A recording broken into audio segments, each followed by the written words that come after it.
નમસ્કાર મિત્રો, ફરી એકવાર આપણી યુટ્યુબ ચેનલ પર નવા વિડીયો સાથે આપનું હાર્દિક સ્વાગત કરું છું। જો તમે આ ચેનલ પર નવા હો તો આપણી ચેનલને સબસ્ક્રાઈબ કરી લેજો, જેથી આપને સરકારી તેમજ પ્રાઇવેટ ભરતી વિવિધ યોજનાને લગતી અવનવી અપડેટ્સ મળતી રહે। અને જો તમે અમારા વોટ્સઅપ ગ્રુપમાં જોડાયા ના હો તો તેની લિંક નીચે ડિસ્ક્રિપ્શન બોક્સમાં આપેલી છે, ત્યાંથી તમે જોડાઈ શકો છો, જેમાં આપને વિડીયોને લગતી ડેઇલી પીડીએફ તેમજ અન્ય ભરતી વિશેની તમામ માહિતી મળી રહેશે। નમસ્કાર મિત્રો, તો વાત કરશું નવી એક ભરતી જાહેરાત વિશે। વિદ્યા સહાયકની ગ્રાન્ટેડ આશ્રમ શાળા અંતર્ગત તમે જોઈ શકો છો મિત્રો, ગુજરાત દાહોદ દિવ્ય ભાસ્કર આવૃત્તિમાં 6 ઓક્ટોબર 2024ના રોજ આ ભરતી માટેની જાહેરાત આવેલી છે। વિગતવાર જોઈએ તો આદ્ય કબીર મુમુક્ષ સેવક સંઘ સંતરામપુર સંચાલિત હરિધામ આશ્રમ શાળા ગરાડિયા તાલુકો સંતરામપુર જિલ્લો મહીસાગર ખાતે વિદ્યા સહાયકોની ભરતી કરવા માટે મદદનીશ કમિશનર શ્રી આદિજાતિ વિકાસ મહીસાગર જિલ્લો લુણાવાડાના જે એનઓસી ક્રમાંક 13 થી 17 તારીખ 24/9/2024 જે એનઓસી મળેલું છે, જેના અનુસંધાને જે લાયકાત ધરાવતા ઉમેદવારોએ જાહેરાત પ્રસિદ્ધ થઈ હતી।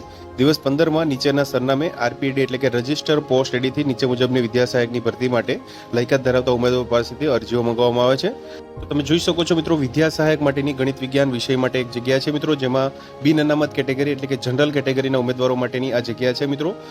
શૈક્ષણિક લાયકાતની વાત કરીએ તો બીએસસી બીએડ અથવા તો 2 વર્ષીય પીટીસી કરેલું હોય તેમજ જે ટેટ 1 પાસ થયેલા ઉમેદવારો છે તે ગણિત વિજ્ઞાન વિદ્યા સહાયક માટેની જગ્યા માટે અરજી કરી શકશે। તેમજ તમે જોઈ શકો છો સામાજિક વિજ્ઞાન વિષય માટે વિદ્યા સહાયકની જગ્યા છે, જેમાં રોસ્ટર ક્રમાંક 6 છે। જનરલ કેટેગરી એટલે કે બિન અનામત કેટેગરી માટેની જગ્યા છે। શૈક્ષણિક લાયકાતની વાત કરીએ તો બીએ બીએડ અથવા તો 2 વર્ષીય પીટીસી ટેટ 1 પાસ થયેલા ઉમેદવારો છે તે અહીં અરજી કરી શકશે। વિવિધ શરતો આપેલી છે, તમે જોઈ શકો છો મિત્રો। અરજી સાથે સરકારશ્રીના ધારાધોરણ મુજબની લાયકાત, જાતિ અને ઉંમર અંગેના પ્રમાણપત્રોની પ્રમાણિત નકલો સામેલ રાખવાની રહેશે। તેમજ સદર જગ્યા માટે નિમણૂક પામનાર ઉમેદવારને આદિજાતિ વિકાસ વિભાગ દ્વારા નક્કી કરેલ ફિક્સ પગાર છે તે ચૂકવવામાં આવશે મિત્રો। નિયમાનુસાર આશ્રમ શાળા નિવાસી શાળા હોય ઉમેદવારે 24 કલાક ફરજિયાત રહેવાનું રહેશે મિત્રો। નિયમાનુસાર આશ્રમ શાળાના જે નિયમો છે તેના અનુસંધાને નિવાસી શાળા હોવાને લીધે 24 કલાક ફરજિયાત આશ્રમ શાળાની અંદર નિવાસ કરવાનું રહેશે। ઉમેદવાર કોમ્પ્યુટરના ઉપયોગની પાયાની જાણકારી ધરાવતા હોવા જોઈએ। તેમજ પસંદગી અંગેની આખરી સત્તા જિલ્લા ભરતી સમિતિની રહેશે। અહીંયા વિદ્યા સહાયક માટે નિયમિત નિમણૂક મળ્યા બાદ ઉમેદવારની સેવા જો સંતોષકારક ન જણાય તો 5 વર્ષ પહેલા પણ 1 માસની નોટિસથી સેવાનો અંત લાવી શકાય છે। પસંદગી પામેલા ઉમેદવારે નિમણૂક હુકમ મળ્યા બાદ દિવસ 15માં હાજર થવાનું રહેશે મિત્રો। તો તમે જોઈ શકો છો મિત્રો, આશ્રમ શાળા જે છે તેના અંતર્ગત વિદ્યા સહાયક માટેની આ ભરતી જાહેરાત આવેલી છે। જાહેરાતના 15 દિવસની અંદર રજિસ્ટર પોસ્ટ એડી એટલે કે આરપીએડીથી અહીંયા આપેલું સરનામા પર અરજી કરવાની રહેશે। સરનામું તમે નોંધી લેશો મિત્રો।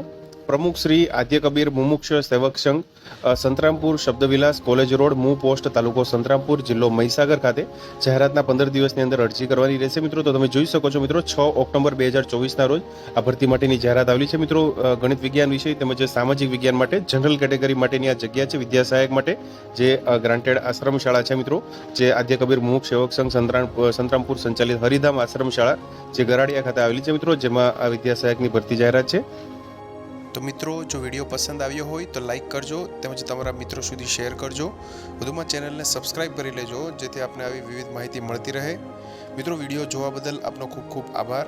મળીએ એક નવા વિડીયો સાથે, ત્યાં સુધી જય હિન્દ, ભારત માતા કી જય।